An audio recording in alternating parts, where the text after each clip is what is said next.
dia cuma punya 2 positioning, mid atau rom. Beda kasusnya kalau mereka punya pemikiran, Faramis akan ditaruh bersama dengan seorang Blue. Karena dia sengaja pick itu di first picknya. Ya, untuk bener-bener nge-kontes ya. Dan untuk sekarang dengan Cloud, artinya ini adalah full stack. Untuk Art of Thievery ketika nantinya ada glue di dalam sebuah skema team fight. Mana stack sekarang cuma 5. Iya. Cepet Ini banget. udah benar dimanfaatkan banget ya dengan diambilnya glue langsung di counter bisa dibilang hampir 80% lah ya.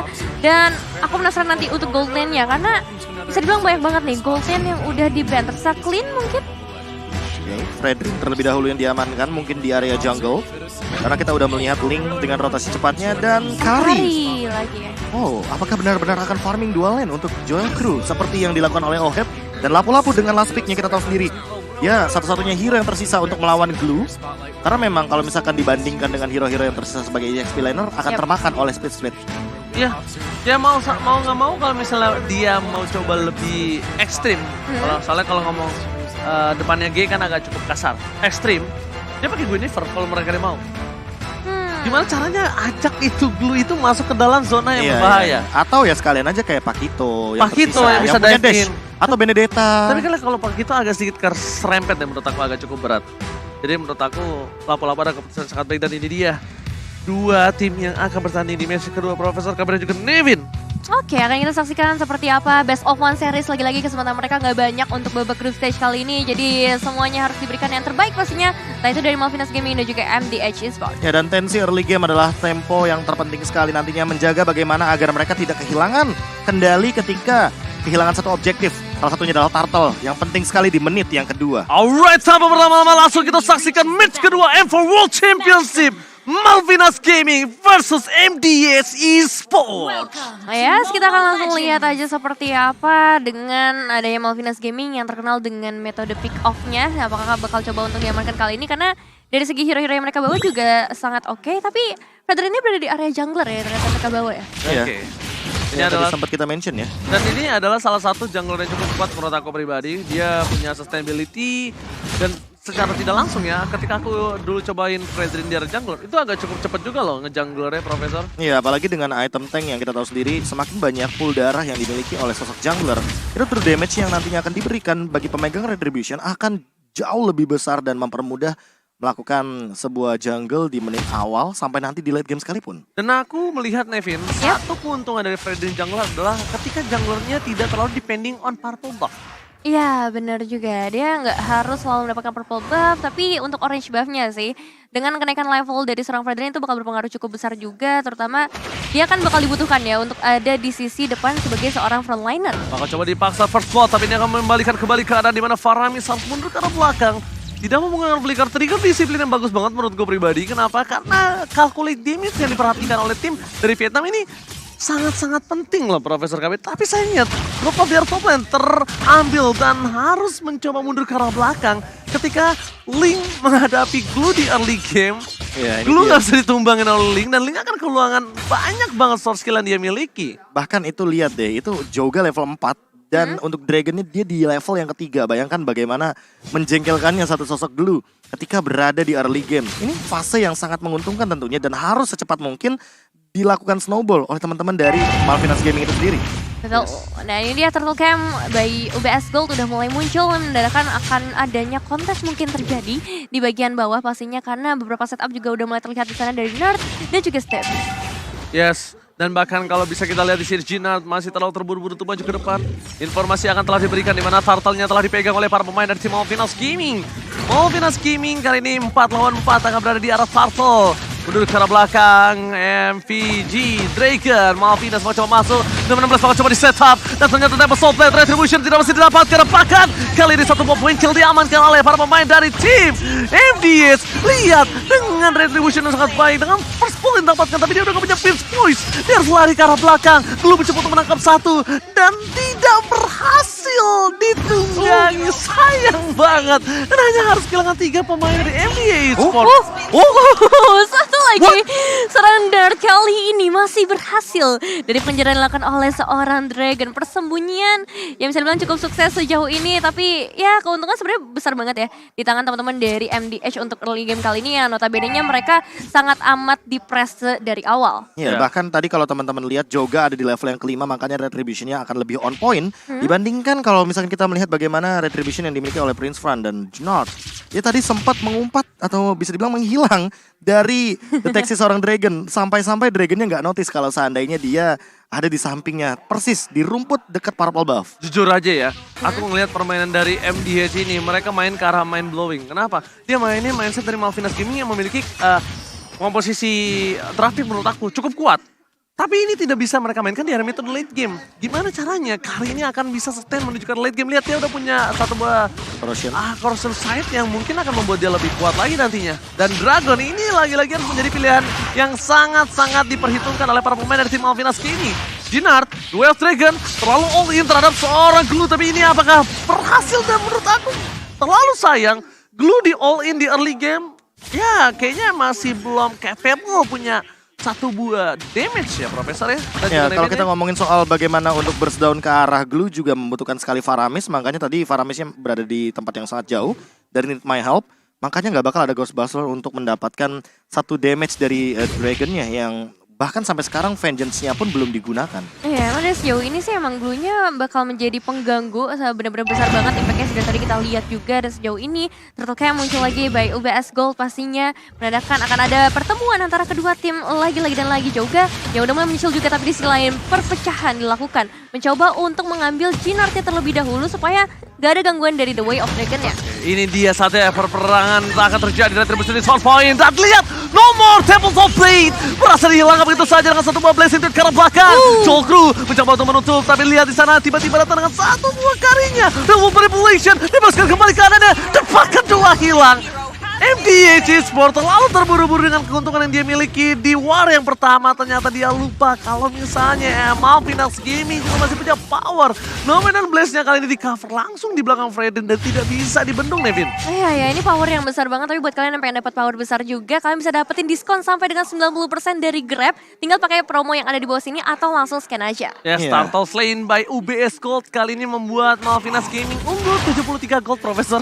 Dan bahkan ditambah dengan, tadi ada yang lihat nggak bahwa Joel Crew dan juga Hehe tiba-tiba hadir di area mid lane hanya untuk memberikan tekanan dan bahkan join team fight. Namun Hehe mencoba untuk mundur juga dan kayaknya masih mampu ditumbangkan oleh teman-teman dari Malvinas Gaming. Gak ada yang bisa dilakukan lagi karena pasifnya pecah, berhasil membuat satu buah point kill dari top lane. Dan tadi Hehe punya keputusan yang cukup tepat. Setidaknya dia melakukan clear, dia mundur lagi ke belakang, dia dapetin satu buah gerobak. It's okay, no problem.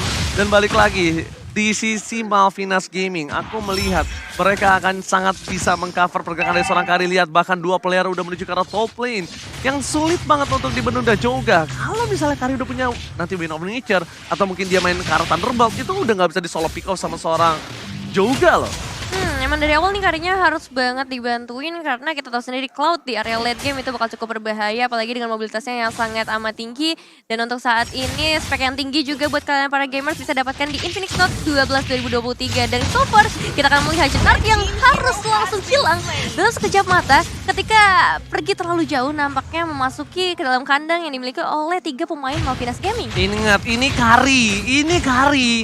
Dia nggak butuh item banyak, dia hanya butuh gimana caranya pasifnya nyala semua. Dan dari segi lapu-lapu atau chow sekalipun Profesor KB, dia mau coba nahan damage Kari itu impossible to think menurut gua. Apalagi dengan attack speed yang sangat tinggi dari Corrosion Sight yang udah jadi. Ya. Mungkin item keduanya juga akan menuju kepada Demon Hunter Sword agar nantinya Jnord dan juga bagaimana The King ini tidak bisa lagi membendung damage yang begitu tinggi.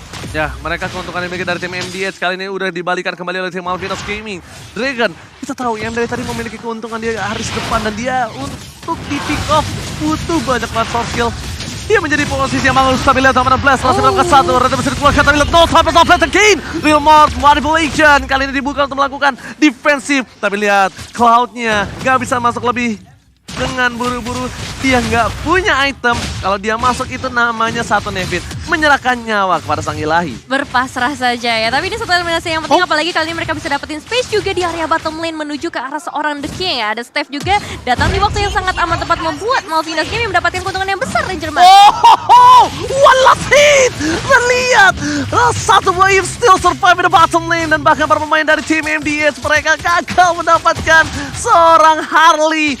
Cuma butuh 1 poin atau bahkan one last hit yang gak berarti didapatkan. Tidak ada pertukaran di arah bottom lane. King harus ditumbangkan. Dan sayang 1000 sayang. Karena menurut aku pribadi, Eve ini adalah menjadi salah satu orang yang bisa melindungi Malvinas Gaming ketika teamfight nanti, Profesor dan juga Nevin. Ya, apalagi kalau misalkan kita melihat dari tadi ya, posisi dari seorang Harley benar-benar berada di belakang sekali. Walaupun sempat di zone out sama Gnar, tapi follow up damage-nya Joga ini belum cukup untuk menumbangkan ke arah Harley yang kita tahu sendiri.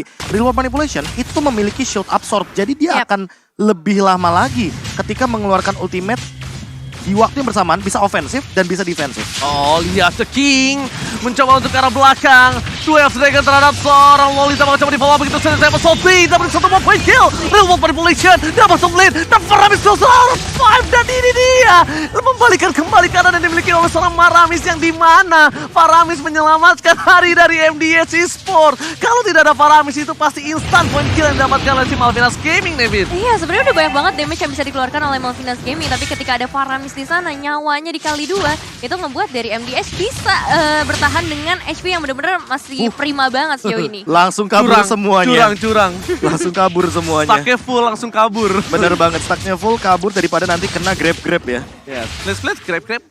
Dan kalau bisa kita lihat, ini mereka mencoba mengarah ke arah satu buah wall. Tapi lihat, Way of Dragon telah dikeluarkan.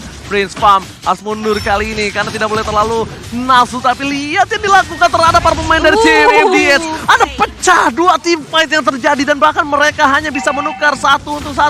Ternyata 1 untuk 1 pun tidak. Dan ini keuntungan yang sangat jelas di tangan dari Malvinas Gaming selama mereka masih bisa bermain dengan tempo yang standar. Retribution telah didapatkan. Free Retribution.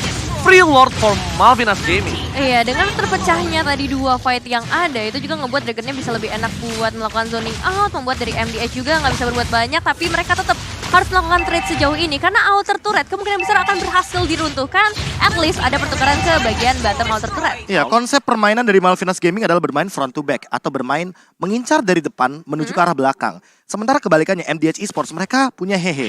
Mereka punya Cloud yang artinya mereka bisa melakukan backstep dari belakang. Sayangnya, target utama dari Joel Crew sebagai carry yang harusnya tanker seperti Gnar atau bahkan The King malah jadi Cloud yang begitu tipis dan begitu squishy untuk ditumbangkan. Ya, dan diingat, carry tidak bisa ditutup dengan 1 buah Wind of Nature. Ingat itu. Gak peduli Wind of Nature, tapi lihat dari Vinard. Jangan terlalu depan, ingat karinya bakal menempel pergerakan dari seorang Harley. Bakal coba tiba kembali, The Way of Dragon telah dikeluarkan. Tidak bisa dibawa, Cinta bakal tumbang. Dan bahkan kali siapa sudah dikeluarkan for defensive. Mundur ke arah belakang, Faramis still save the day untuk tim MDH Esport. Tapi bukan itu problem utamanya. Gimana caranya mereka bisa mempertahankan base mereka dari super minion yang bergerak di 3 lane yang berbeda bersama dengan 1 ward yang free di arah top lane. Iya, itu Cold Altar yang benar-benar on time banget, tapi ya benar masalah berikutnya yang paling besar adalah untuk mempertahankan base turret mereka yang tersisa karena Lordnya udah mulai masuk memberikan damage yang cukup besar juga, membuat The King harus berada di bagian terdepan kali ini, membuat satu benteng pertahanan yang begitu besar, tapi lihat damage dari serang karinya nggak bisa ditahankan Ranger Mas. Damage yang gak bisa dibendung. Joel Crew, Profesor KB dan juga Nevin, aku udah bilang sebelumnya, Cho, Lapu-Lapu, mungkin ini 2 hero yang paling kuat di tangan dari MDH Esport itu gak bakal bisa bendung sama saya dan itemnya. Silakan Profesor. Udah mau menuju ke arah Golden Staff sepertinya. Udah deh Wind of Nature juga untuk menahan Blazing Duet dari Hehe. Karena kita tahu sendiri dari tadi permainan Hehe mengincar ke arah belakang. 2 target dia, Harley dan juga Joel Crew. Tapi untuk sekarang udah menemukan jawabannya. Stilactite juga tetap ada di tangan dari Kari, seorang Joel Crew. Cuma yang paling nantinya akan menjadi malapetaka adalah ketika antara Steppy dan juga dari Dragon dan Prince Fan kalau misalkan dia sudah selesai dengan Blade Armor.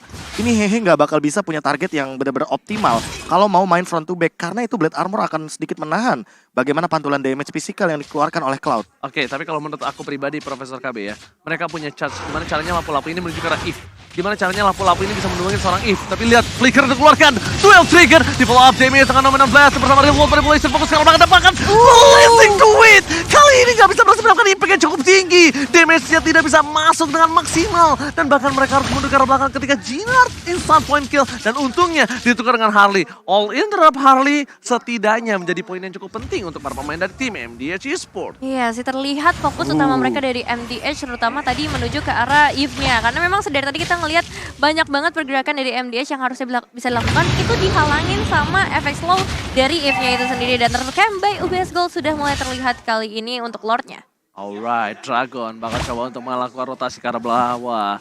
Mencoba untuk membuka vision yang dimiliki dari tim Malvinas Gaming. Sedangkan Joel Crew bersama dengan Prince Plane dia akan benar-benar cukup cepat untuk mendapatkan satu ball lotnya. Mungkin lotnya masih menit 12. Tidak terlalu kuat untuk ditumbangkan. Dan lihat Joga ini menjadi salah satu orang yang bisa melakukan adu retribution contest. Oh, Cloud-nya tiba-tiba terpick off. Tidak terlihat di dalam kamera. Tiba-tiba di arah mid lane dia terpick off begitu saja. Team fight akan coba terjadi. Dragon yang membuka begitu saja. Tapi para pemain dari tim Malvinas Gaming mereka ingin lebih fokus untuk mendapatkan ward-nya.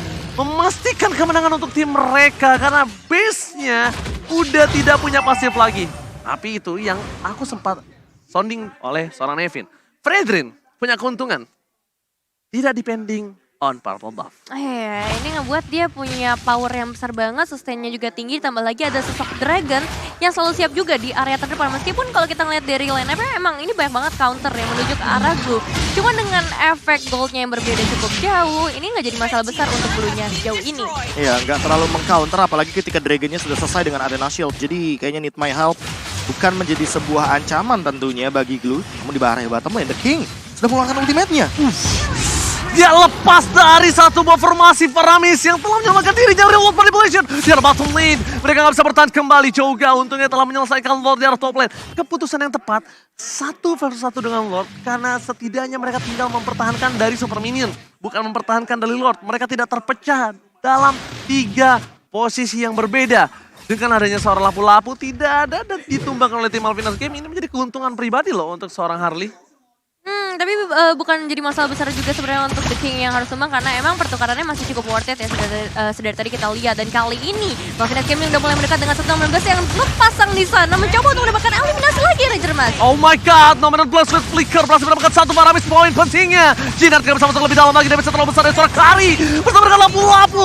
Prefectors-nya kali ini gak membuat sama sekali impact, tidak memberikan damage. Sedangkan Malvinas Gaming fokus ke base turret di arah top lane dan di arah mid lane. Mereka gak gentar untuk bisa menumbangkan base turret yang dimiliki dari tim MDH Esports. Iya, disiplinnya emang harus dilakukan ya sejauh ini karena ini ada di kondisi krusial. Balik lagi satu momentum aja bakal berpengaruh Ranger Mas. Alright, tim fight kembali akan terjadi. Jinar akan coba dipecahkan. Flicker telah dikeluarkan. Lomena Blaze! Kali ini berhasil mendapatkan 1 momen keutamaan dan mega kill didapatkan oleh seorang Kari. Ditawar dengan 1 momen Flicker ke arah depan. Membuat Kari kali ini lebih strong dan ternyata ini akan menjadi salah satu tim fight yang paling buruk untuk MDH Esports. Ini bencana! 3 healer, tersisa 2. Apakah ini mendapatkan miniak untuk tim dari Malvinas Gaming? Oke, triple kill udah berhasil diamankan juga 2 pemain tersisa, tapi masih ada Tempest of Blood yang akan dibuka oleh seorang Joga terlebih dahulu. Namun fokus karena base-nya kali ini bakal menjadi kemenangan untuk Malvinas Gaming. Malvinas Gaming take the game! Menghancurkan rotasi, membuat permainan dari tim MDH Esports yang mungkin kita bisa bilang unggul di early. Yep. Tapi ingat, mereka punya Kari, bahkan Karinya Flicker sampai ke depan berhasil mendapatkan triple kill Profesor Kimi. Ya, poin plusnya adalah ketika Hehe tertangkap di area mid lane. Itu adalah salah satu momentum ketika Lordnya jadi free. Padahal